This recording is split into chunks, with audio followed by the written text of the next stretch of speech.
Give us some insight of how you got started in the business and how you eventually landed with MTV.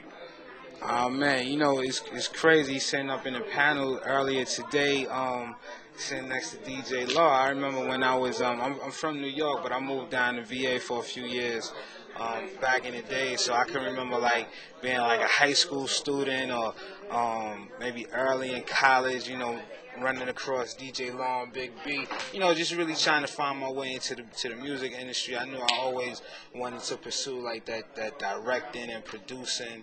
A little bit of journalism, but Law and B, they had Newport News, they had the whole Tidewater area locked down. So I just remember going to them and them showing me and my friend Tracy Love, letting us come to the radio station, sitting in on some of the interviews, letting us into the club for free to the show. So that was like really the early taste that I got of it.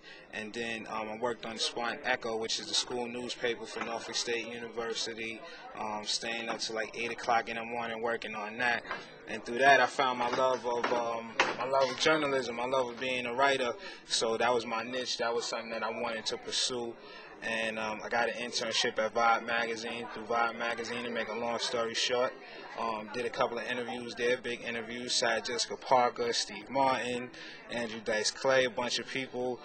Worked at Vibe for a couple of years. I was one of the music editors there, where we did the next section, which is responsible for telling the world who's going to be the new hot artist. So some of my picks were 50 Cent, before he got shot, Pink, Jessica Simpson. My track record is crazy when it comes to picking new artists.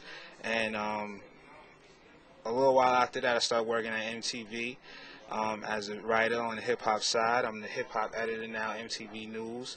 I host a TV show, I host a TV segment, an internet segment. It's called Mixtape Monday, where we find like some of the hottest artists on the mixtape circuit. We have a whole segment that we produce.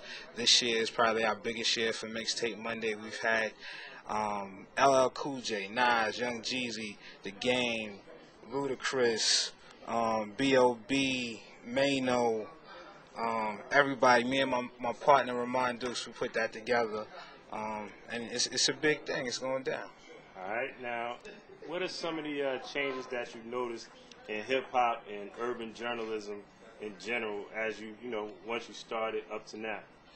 I think the biggest change in hip hop and urban journalism from when I started way back when to like right now is that it's just a flood. It's just a lot more people are in the door now. With hip hop, it's a lot more artists, where it used to be just a certain amount. Now it's that certain amount and 10 other certain amounts. So it's a very saturated market.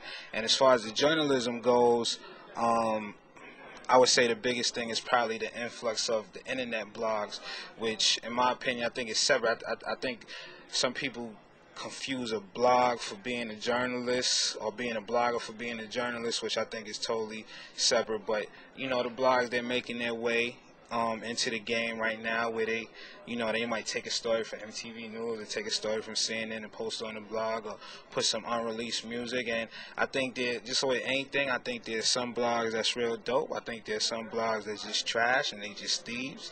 I think there's a lot of great hip hop music that's out, but I definitely think there's some that's trash as well. Okay, now final question: you do Mixtape Monday? Mixtape Monday, yes. And I'm a big fan of that. From I your appreciate perspective and your track record of discovering and picking new artists, what does today's artist need to present to you for you to say, God damn, I need this?